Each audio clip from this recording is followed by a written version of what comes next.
Kwanza tuangalie mechi ambazo Selemani Matola amezisimamia akiwa Simba katika michezo mitatu ya hivi karibuni ambayo yeye amesimama akiwa kwenye benchi la ufundi. Ni michezo takriban mitatu ambayo ametoa kipigo cha mabao matatu kwa yoyote ambaye alikuwa anakutana naye. Amemtandika Fountain Gate 3-0, akamtandika Namungo 3-0, lakini akamtandika pia Mbeya City 3-0. Huu ni kocha viwango vya juu zaidi kwa kumshuhudia Tanzania. Ushaanza sasa unafiki. Sasa kwa ni dhambi? Tunatengeneza njia kwa Mtanzania mwenzetu aweze kuaminika na kupewa majukumu makubwa. Wewe unacheka nini? Yani nimefurahi kusema sentence uliyotumia.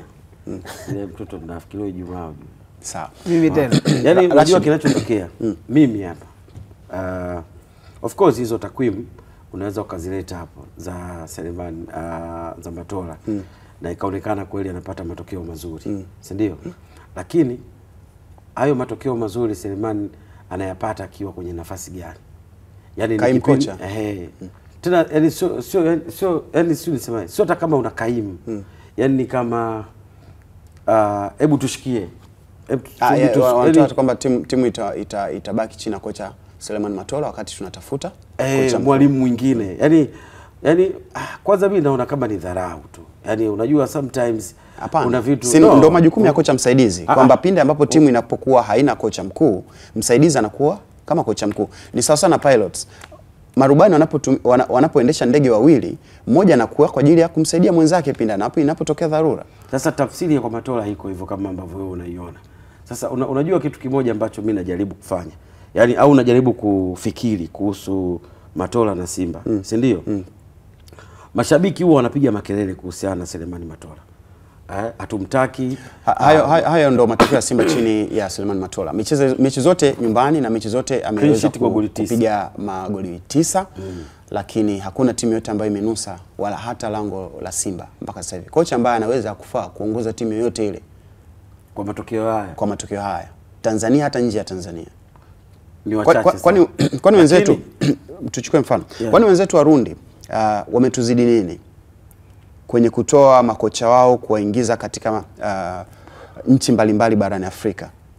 Kwa kilichotokea hapo ni Warundi walipata bahati